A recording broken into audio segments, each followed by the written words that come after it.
Welcome to the Slop Farm. Enjoy the video. You begin by confirming prerequisites and launching the installer. Check your OS version, available disk space, and that you have admin rights so installation can write system folders. Once done, download the official installer or open the App Store entry to avoid malware. Make sure the file matches expected size or checksum when provided. Close heavy apps to free memory and back up any files that might be affected. Now run the installer or click Install in the store to proceed immediately. You will now follow the installation prompts and make configuration choices. Pick Custom Install if you need specific components, or Default for a quick setup. This controls disk usage and extras. Read the license highlights and change the destination folder if you prefer a non-standard location.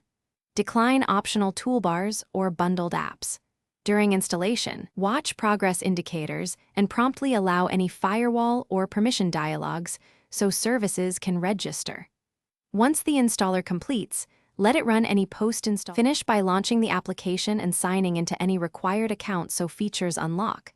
Verify the app version and scan core settings to match your preferences. Run a simple test of key features to confirm functionality, then create a system restore point or backup snapshot to preserve the working state. If something fails, check installer logs and event viewer for errors. If needed, reinstall using admin rights or safe mode and clear temp files. One key tip: run the installer as administrator.